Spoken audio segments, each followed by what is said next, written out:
Et avant la lecture du texte biblique qui nous est proposé dans les lectures du jour, je vous invite à la prière d'illumination. Éternel notre Dieu, j'aimerais que cette journée, ma journée, soit aussi un peu la tienne et celle des autres, de ceux qui m'entourent.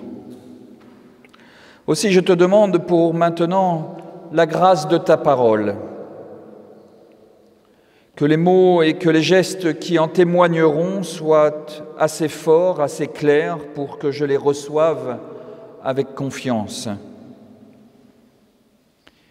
Et fais taire en moi toutes ces voix trompeuses et que je perçoive dans le texte qui va être lu le doux murmure de ton évangile,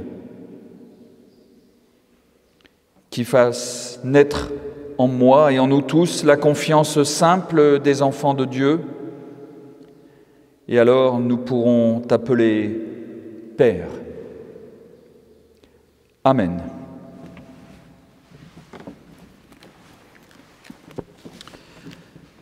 Pour aujourd'hui, j'ai donc retenu dans les lectures du jour, dans l'évangile de Marc, au chapitre 6, les versets 1 à 6. C'est un texte qui se situe juste après le récit de guérison de la femme qui souffrait de perte de sang et de la jeune fille de Jaïros que ses proches croyaient morte. Parti de là, il vient dans son pays et ses disciples le suivent. Quand le sabbat fut venu, il se mit à enseigner dans la synagogue. Une multitude d'auditeurs ébahis se demandaient « Mais d'où cela lui vient-il? Quelle est cette sagesse qui lui a été donnée? Et comment de tels miracles se font-ils parmi ses mains? N'est-ce pas le charpentier, le fils de Marie, le frère de Jacques, de José, de Judas et de Simon? Ses sœurs ne sont-elles pas ici parmi nous ?» Il était pour eux une cause de chute.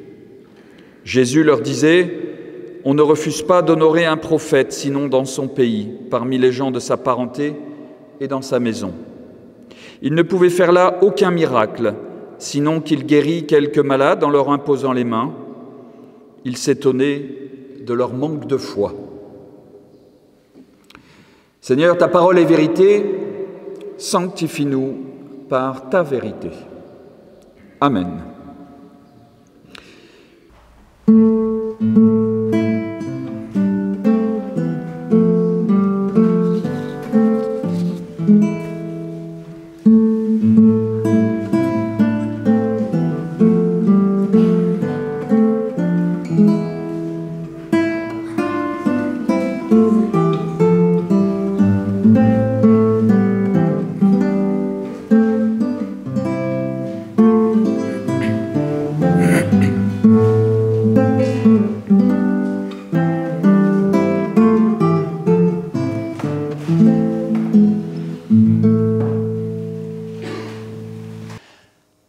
Chers amis, comment interpréter cet échec de Jésus?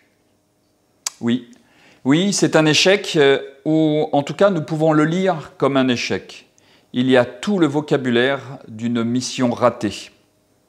Jésus est pour eux une cause de chute, dit le narrateur.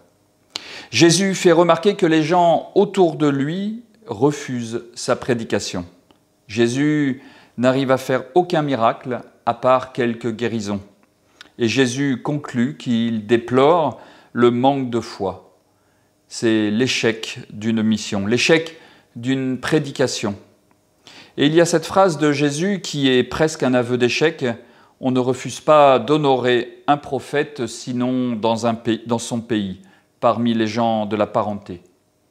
Jésus constate ou même déplore que ses proches soient indifférents à ses enseignements, alors que partout ailleurs, les prophètes sont écoutés. Alors, nous pouvons nous demander aujourd'hui ce que le texte peut nous apporter finalement, et je vois plusieurs raisons, heureusement, et plusieurs intérêts à ce texte. D'abord, il y a toujours à apprendre d'un échec. Notre Église vit des échecs aussi dans sa mission, nos églises se vident, il y a de moins en moins de jeunes, nous sommes obligés d'inventer de nouvelles formes de culte pour être plus modernes, pour plaire, pour être plus attractifs. On change nos liturgies, on laisse de côté ce qui semble vieillot et poussiéreux et qui pourrait faire fuir un nouveau venu dans le temple, quitte, hélas, à vider nos cultes de leur sens profond. Nos familles vivent peut-être aussi des échecs, nous avons du mal, ou même nous n'arrivons pas du tout, à transmettre notre foi aux générations qui suivent. Nous avons beau organiser des repas, des animations, mais cela a peu d'effet sur la naissance de nouvelles vocations ou de conseillers d'église. Combien de nos enfants, combien de nos petits-enfants lisent encore la Bible ? La société vit des échecs, c'est une évidence. Elle met de plus en plus de côté l'Église, elle considère que l'Église et que la religion, la foi, devrait rester dans la vie privée et n'a rien à voir avec le monde, avec la vie, avec le politique. L'accueil du plus faible, l'accueil des étrangers deviennent une variable d'ajustement économique malgré nos prédications où l'on répète inlassablement que le cœur de l'Évangile, c'est l'amour, l'accueil inconditionnel des plus fragiles. L'Église n'est même plus considérée comme lieu de discussion, de dispute et d'enseignement. Quand je parle de dispute, il s'agit vraiment de la dispute au sens noble du terme, là où on discute et où on débat. On se demande bien sûr ce que nous aurions à dire sur ces sujets de société, alors que nous sommes finalement perçus comme de simples illuminés qui cherchent à se rassurer en croyant en un Dieu dont la science aurait prouvé qu'il n'était qu'une invention humaine face au mystère de la vie, de la mort, du mal et de l'injustice. Alors, faire ce constat d'échec ne suffit pas. On peut se lamenter, mais alors ? Le problème n'est donc pas l'échec en soi. La question est comment en sortons-nous ? Quelles leçons en tirons-nous ? Et que mettons-nous en œuvre pour sortir de ce constat d'échec ? Et je crois que c'est le cœur du texte que nous avons lu qui pose cette question. Parce que le texte pose la question de la transmission de la foi.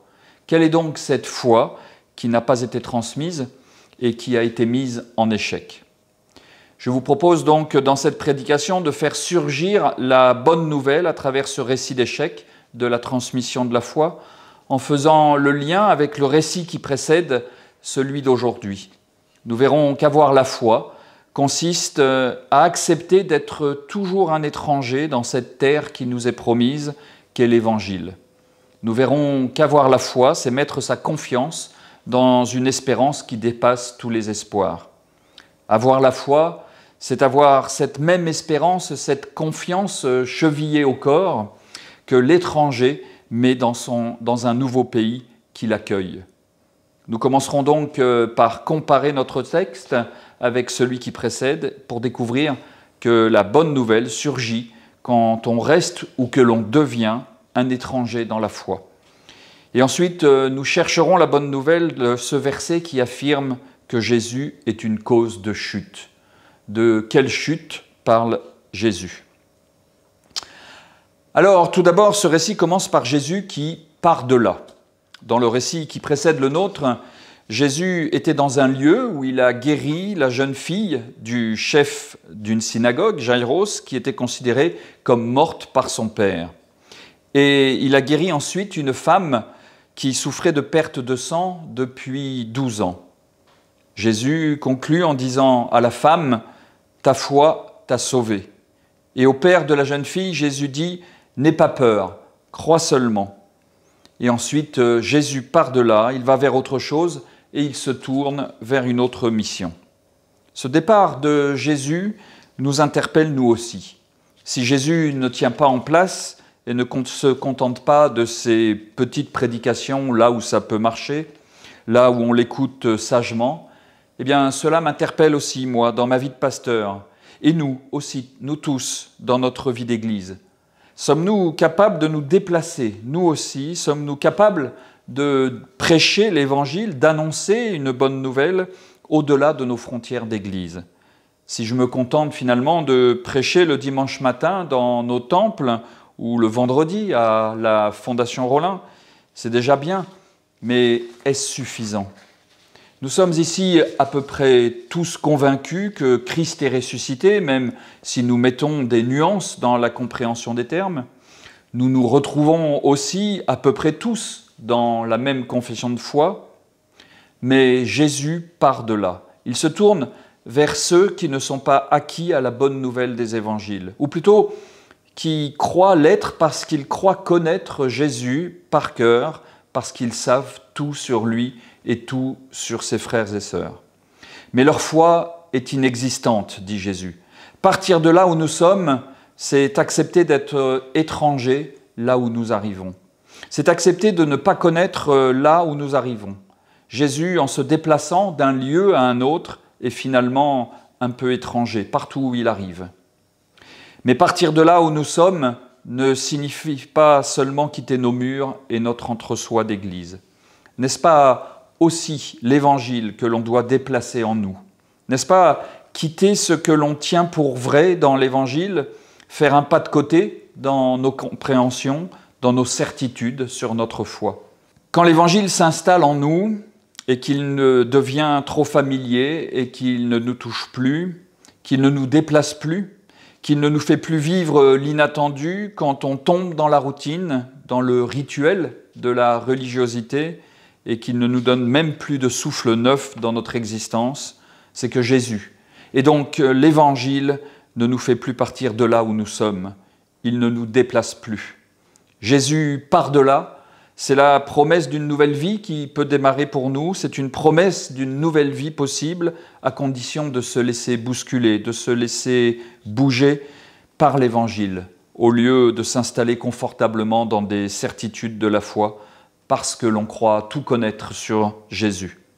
Ce Jésus qui part de là où il était est un appel à le suivre et à devenir étranger aussi avec lui. Et j'aimerais faire le parallèle avec une vie de couple, mais cela vaut dans une vie de famille, dans un groupe ou un travail ou un groupe de travail, quand l'autre devient trop familier, qu'il fait partie finalement des meubles de la maison, que l'on croit le connaître parfaitement après X années de mariage, il n'est plus étranger.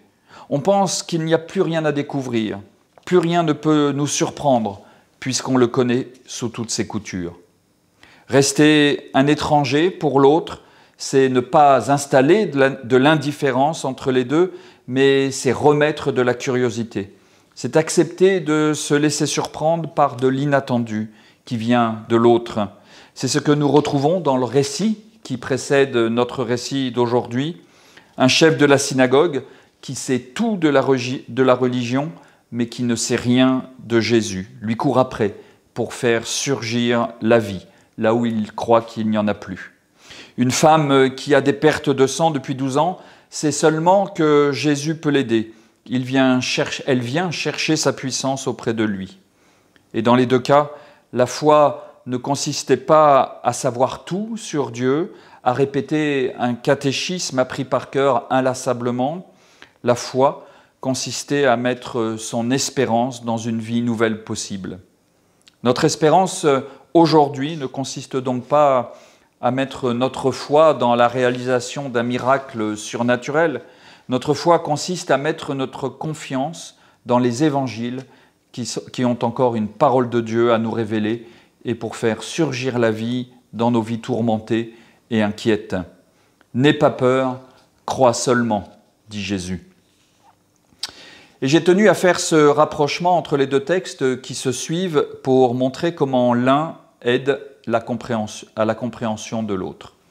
Alors que Jésus a dit à la femme qui souffrait de perte de sang que sa foi l'avait sauvée, Jésus part de là pour se tourner vers des personnes dont il dira plus loin qu'ils n'avaient pas ou peu de foi.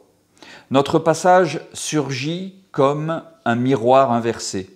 Dans le récit précédent, des personnages qui ne connaissaient pas Jésus ou qui ne le reconnaissent pas nécessairement, c'est Jaïros, le chef de la synagogue, c'est une femme anonyme aux pertes de sang, c'est une jeune fille que l'on croit morte.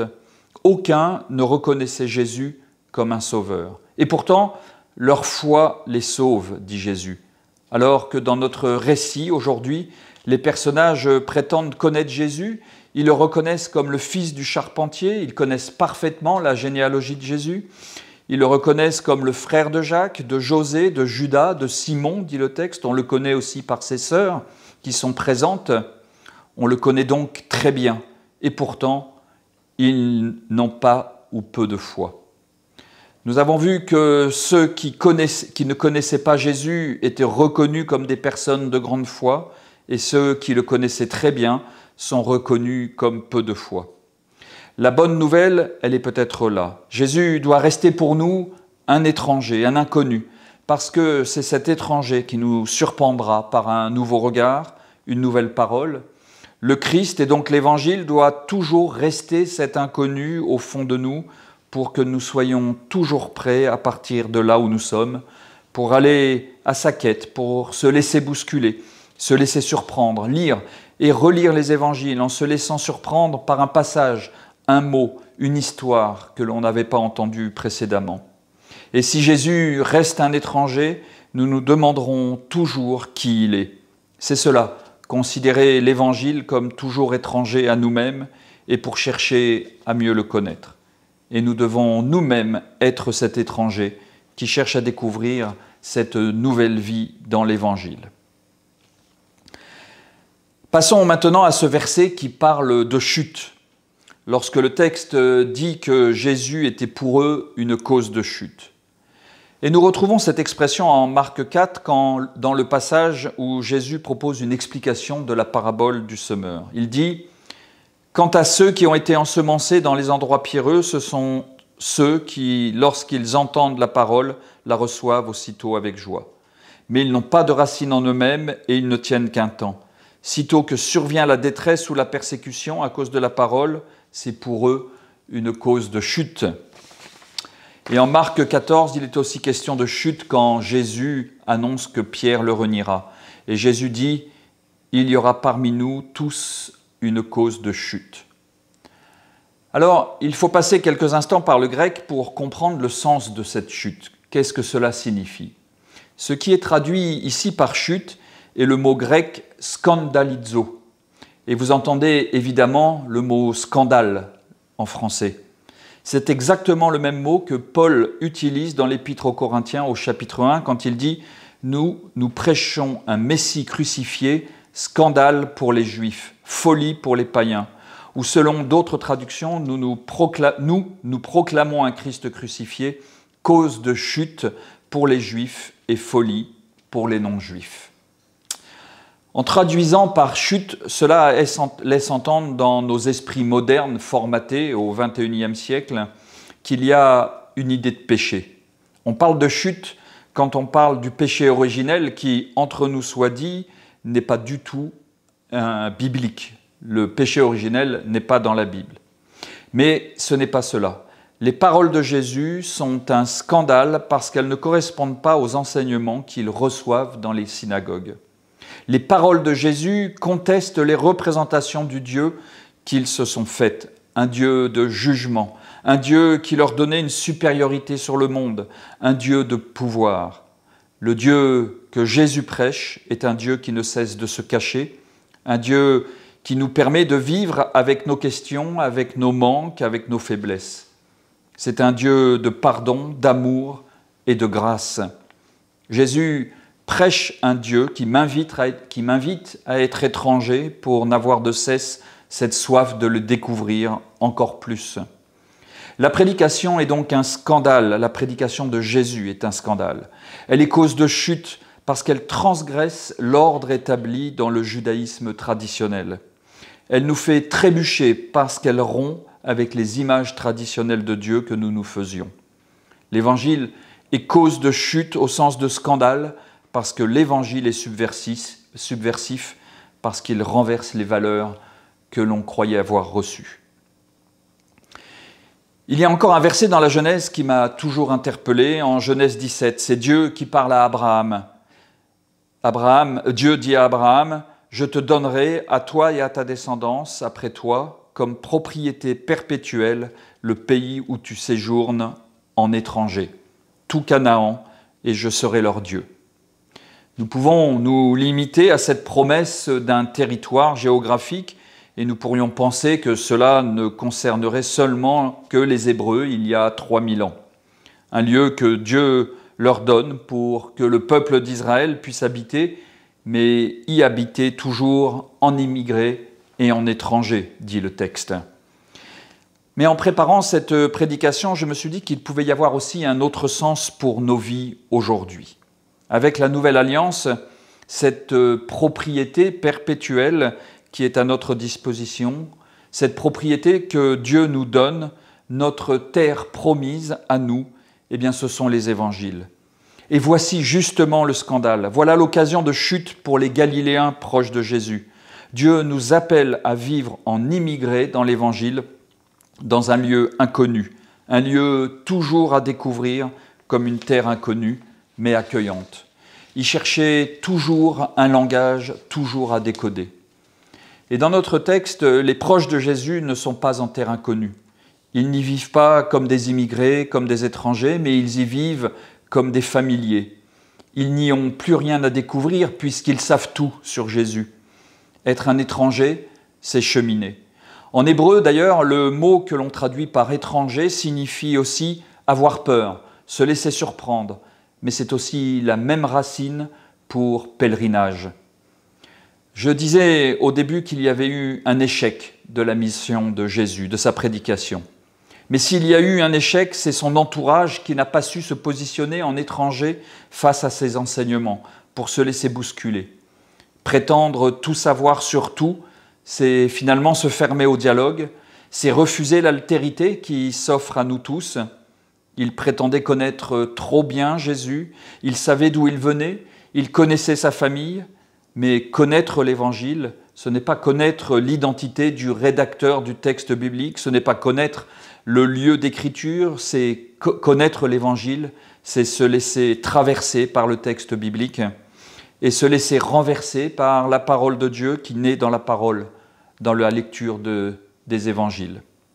La bonne nouvelle de ce texte, elle est donc dans l'espérance de redevenir un étranger qui a soif de liberté, de découverte et d'amour inconditionnel.